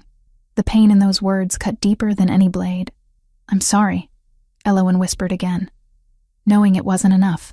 "Can you fix it?" Bryn asked bluntly. "You're queen now. You've obviously learned control. Can you give back what you took?" Elowen looked at her sister, this woman who'd lived 3 years with a hole in her past, who'd somehow found the courage to seek out the person who'd caused it. "I don't know," she admitted. "I've never tried to restore erased memories. I don't know if it's even possible. But you'll try." "Yes." Elowen reached out slowly, giving Bryn time to pull away. When she didn't, Elowen took her hands. "I'll try. even if it takes months. Even if it doesn't work, Bryn finished. At least I'll know you tried. That's more than I had yesterday. Hadrian had followed Elowen to the courtyard, keeping his distance to give them privacy. Now he approached, his presence commanding but not threatening. You're welcome to stay in the castle as long as needed, he told Bryn. Family of the Queen is family of mine. Bryn stared at him. This legendary Alpha King she'd only heard about in stories. Then looked back at Elowen. You really are, Queen. I really am. Elowen managed a watery smile. It's been a strange few months. I want to hear everything. Bryn squeezed her hands. But first, when can we start? Trying to fix what was broken. Tomorrow, Elowen promised. We'll start tomorrow. That night, lying beside Hadrian in the massive royal bed, Elowen stared at the ceiling and wondered if she was making promises she couldn't keep. You'll find a way, Hadrian murmured, reading her anxiety through the bond. You always do. What if I can't? What if the memories are just gone? Then you'll have tried. And your sister will know you cared enough to try. Sometimes that's all we can offer. The attempt itself. Elowen turned to face him, studying his features in the dim candlelight. When did you become so wise? When I met an Omega who taught me that broken things can be healed. He pulled her closer. You gave me back my brother's love. Maybe you'll give your sister back your mother's. And if you can't, at least you'll give her the truth. That matters too. Elowen closed her eyes, letting his certainty anchor her. Tomorrow she would face another impossible task. Tonight, she would rest in the arms of her mate and remember that she wasn't alone anymore. Outside their window, the moon rose full and bright over the kingdom that was now hers to protect. Queen of shifters, wielder of dangerous power, and finally, coming home to the family she'd thought lost forever. Chapter 8. Restoration. The restoration process began the following morning in the same chamber where Elowen had healed Hadrian months earlier. Bryn sat in the carved chair, hands gripping the armrests with white-knuckled intensity. She'd spent the previous evening catching up with Elowen over dinner, hearing about the forced journey to the castle, the weeks of research, the ritual that had changed everything. But now, facing the actual procedure, fear shadowed her features. What if it hurts? Bryn asked, trying to keep her voice steady. Elowen knelt beside the chair, meeting her sister's eyes. It shouldn't. When I took the memories, it was violent. I didn't know what I was doing, but restoration should feel different, like remembering a dream, gradually becoming clearer. This was not about carving out pain as she had done with Hadrian, but about coaxing something fragile back into being, without shattering the life that had grown around its absence. Should? Bryn caught the uncertainty. I've never done this before, Elowen admitted. I can't promise it'll work. The memories might be too damaged, or gone completely. But I have to try. Bryn nodded slowly, then surprised Elowen by smiling. You know what? Even if it doesn't work, this is more than I ever expected. 3 years ago, our family cast you out. Now you're queen, and you're still trying to fix what broke between us. That's already more than I deserve. You deserved better than what I did to you, Elowen said quietly. You were just a child. So were you. Bryn reached out, touching Elowen's hand briefly. We were both children. Let's stop blaming the girl you were, and focus on who you are now. Hadrian stood near the door with Finian, giving the sisters privacy while remaining close. Elowen drew strength from his presence through the mate bond, then placed her hands gently on Bryn's temples. Close your eyes, she instructed. Think about Mother. Not trying to remember, just thinking about what you know of her. Her name, the fact that she existed, the shape of the absence where memories should be. Bryn obeyed, her breathing slowing as she concentrated. Elowen closed her own eyes and reached into her sister's mind. Carefully, delicately. Nothing like the violent intrusion that had caused this damage years ago. Bryn's consciousness was different from Hadrian's disciplined fortress, or Vaughn's chaotic ambition. It was gentler, more artistic in its organization, with threads of creativity woven through everything. And there, buried deep beneath years of new experiences, were the scars Elowen had left. She'd imagined erased memories as simply gone, Empty space where something used to be. But that wasn't accurate. The memories were still there, fragmented and disconnected, like a shattered mosaic with pieces scattered across the floor of Bryn's mind. Elowen had severed the connections that made them accessible, but the raw material remained. Hope surged through her. If the pieces still existed, maybe they could be reassembled. She started with the smallest fragments. A flash of brown hair, the sound of laughter, the smell of bread baking. Isolated sensory details that meant nothing alone. Carefully, she began drawing them together, looking for patterns, for threads that connected one piece to another. There, a more substantial fragment.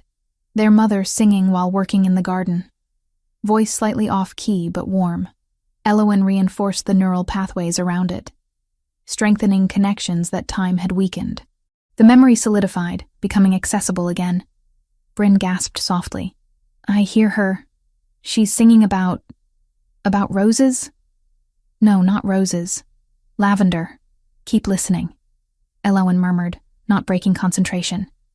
She found another fragment nearby, their mother's hands covered in dirt, showing young Bryn how to plant seeds.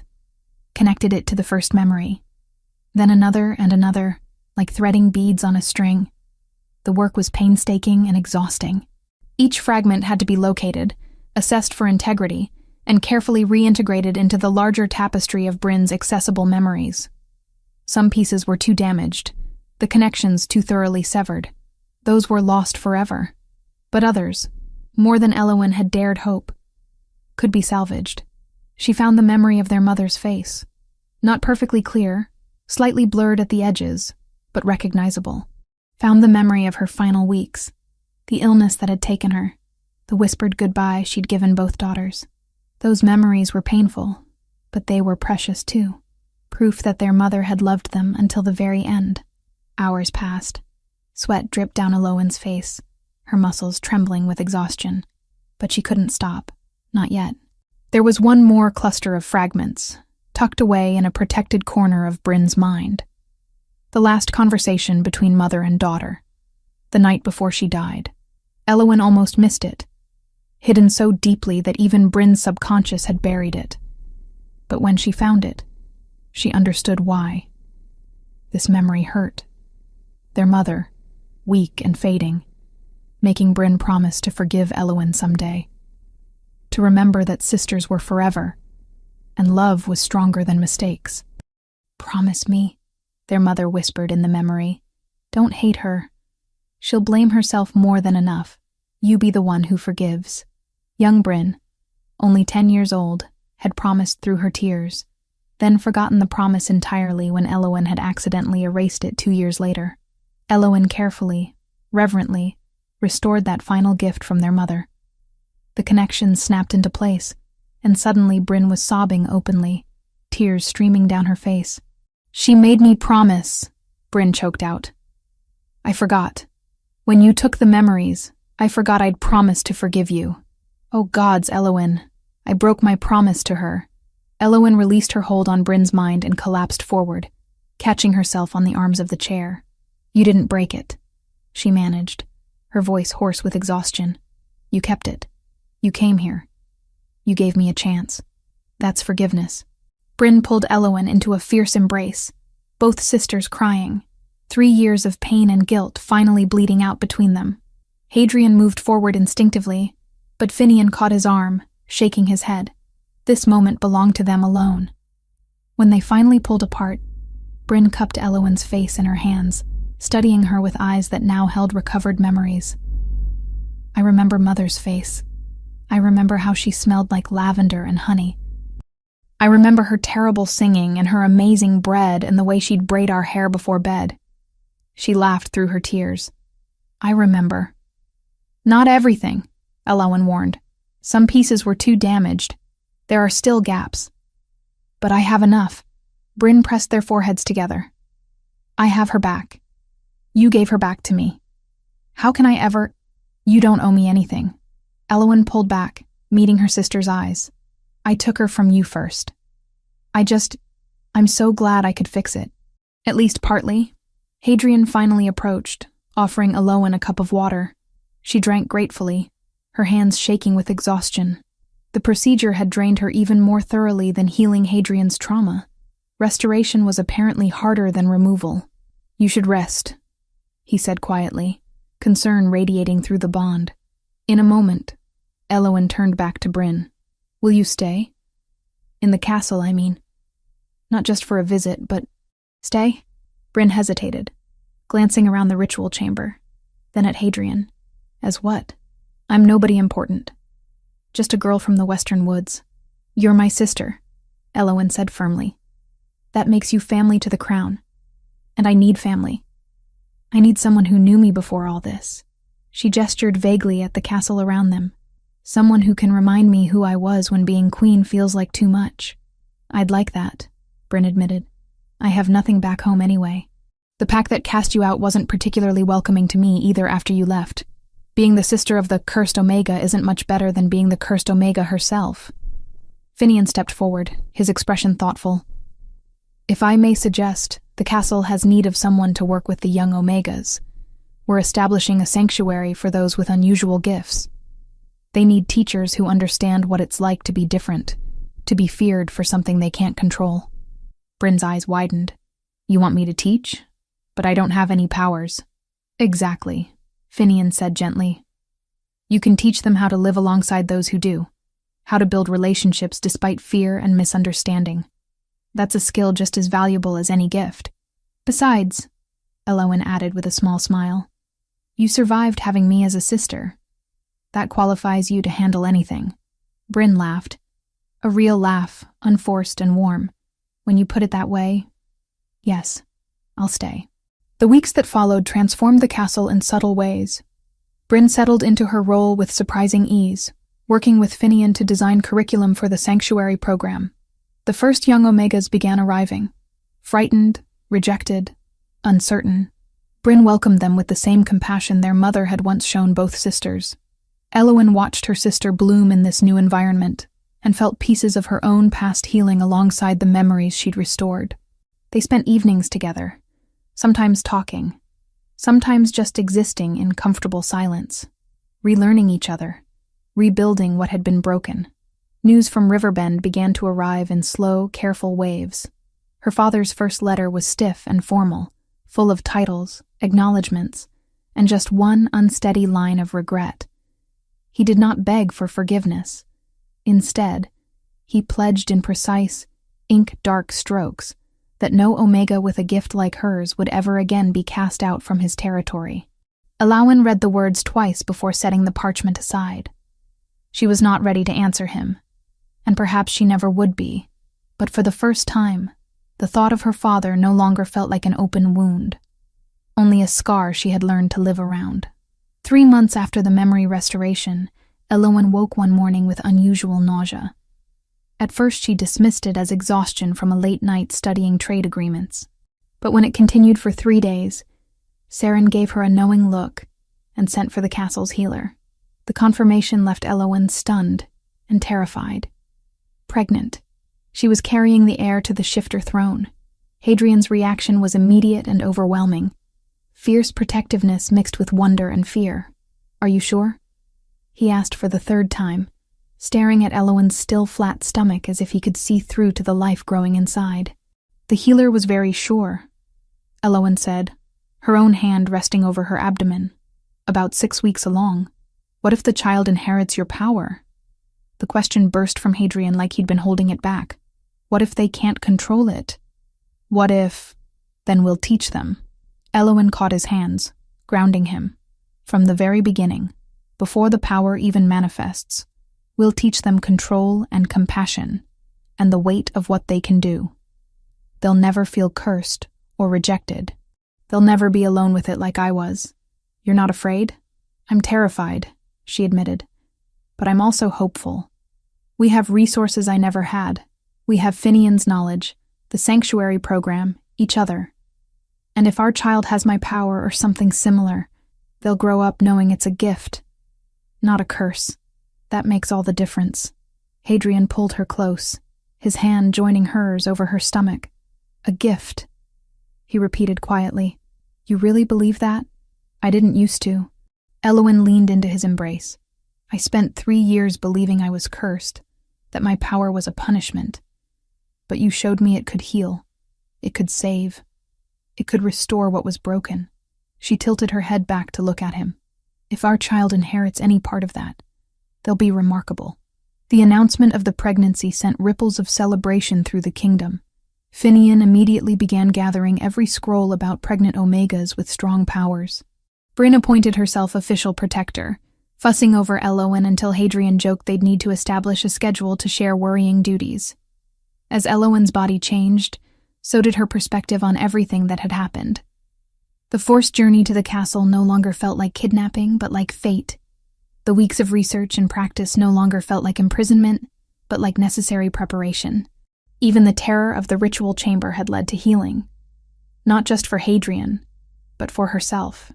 6 months into the pregnancy, Elowen stood on the castle balcony watching the sun set over the kingdom. Her hand rested on her swollen belly, feeling the child move beneath her palm. Hadrian joined her, wrapping his arms around her from behind, his own hands covering hers. "Nervous about the birth?" he asked softly. "A little," she admitted.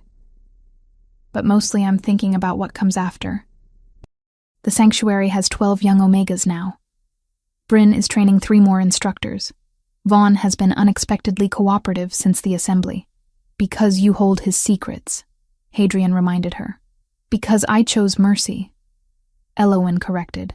"And he knows the value of that. We've changed things, haven't we? Made the kingdom safer for people like me. Like our child will be." "You've changed things," Hadrian said firmly. "I just supported you. You gave me the chance." She turned in his arms, studying the face she'd come to love more than she'd thought possible. "That night when you demanded I erase your memories, what would you have done if I'd refused completely? If I'd run? Hunted you down?" he said honestly, then smiled at her expression. "But I would have failed. You're too clever to be caught if you don't want to be. I think somehow you chose to stay, even when you could have left. Maybe not that first night, but later. When you came to me during the nightmares. When you agreed to try the restoration. You chose this. I chose you," Elowen agreed. "Even when I was terrified. Even when I didn't understand what we were becoming. I chose you." The baby kicked hard, making them both laugh. "Apparently someone approves," Hadrian murmured, his hand moving to where the movement had been strongest. 3 months later, their daughter was born under a full moon, a tiny thing with Elowen's violet eyes and Hadrian's dark hair. She came into the world squalling indignantly, already showing the fierce temperament of her father. They named her Lyra, after Hadrian's mother. Finian examined the baby carefully, looking for early signs of power manifestation. "Too soon to tell," he concluded. "But her aura is strong. Whatever gifts she inherits, they'll be formidable." Bryn held her niece with practiced ease, having helped care for several Omega children in the sanctuary. "She's perfect," she declared. "Powerful or not, gifted or not, she's already loved. That's what matters." Elowen watched her sister cradle the baby and felt a surge of gratitude so intense it brought tears to her eyes. Everything that had broken between them had been repaired. Everything that had been lost had been restored. Not perfectly. There were still gaps in Bryn's recovered memories, still scars from their years apart. But they had each other again. They had family. That night, with Lyra sleeping in a cradle beside their bed and Hadrian dozing in a chair after refusing to leave them alone, Elowen reflected on the strange journey that had brought her here, from isolated cabin to royal castle, from cursed Omega to queen, from destroyer of memories to restorer of them. She'd told Hadrian once that power without purpose was a prison. But love had given her power purpose. Love had transformed curse into gift, isolation into belonging, fear into hope. The castle had established a tradition now. Every full moon, young Omegas with unusual gifts gathered in the great hall to share their progress, their struggles, their victories. No one was turned away. No one was called cursed. And every child who came through those doors learned what Elowen herself had only recently discovered, that being different wasn't something to hide or fear, but something to understand and master and ultimately use for good. Lyra would grow up in that environment, She would never know the loneliness Elowen had endured. Whatever powers she developed, she would learn to wield them with confidence and compassion. She would have parents who understood, mentors who cared, and a kingdom that valued her gifts rather than fearing them. Elowen rose carefully from the bed and moved to the cradle, looking down at her sleeping daughter. Lyra's tiny hand curled around her finger, grip surprisingly strong for someone so small. "Your father taught me that strength includes compassion," Elowen whispered to the sleeping baby, "that a ruler can govern with heart as well as authority. And I'll teach you that power is a responsibility, not a weapon. That the strongest gift we have is choosing mercy when we could choose destruction." Hadrian stirred in his chair, opening golden eyes that immediately found her. "Talking to her already? She should know who we are," Elowen said softly. "What we believe. What we'll teach her." He stood, joining her beside the cradle, wrapping one arm around her shoulders. "She'll be extraordinary," he said with absolute certainty. "Just like her mother. She'll be loved," Elowen corrected. "That's all that matters." Outside their window, the moon shone full and bright over a kingdom transformed. Where Omegas with dangerous gifts had once been rejected and isolated, they now found sanctuary and training. Where fear had ruled, understanding slowly grew. It wasn't perfect, change never happened overnight. But it was happening. And in the royal chambers, surrounded by the family she'd rebuilt from ashes, Elowen finally felt what she'd been searching for her entire life: home. Not a place, but people. Not perfection, but acceptance. Not power alone, but power tempered with love and wielded for protection rather than destruction. The curse had become a gift. The monster had become a healer, and the isolated Omega in a forest cabin had become a queen who changed the world simply by choosing compassion over fear. It was more than she'd ever dreamed possible. It was everything she'd never known she needed. It was home. The end.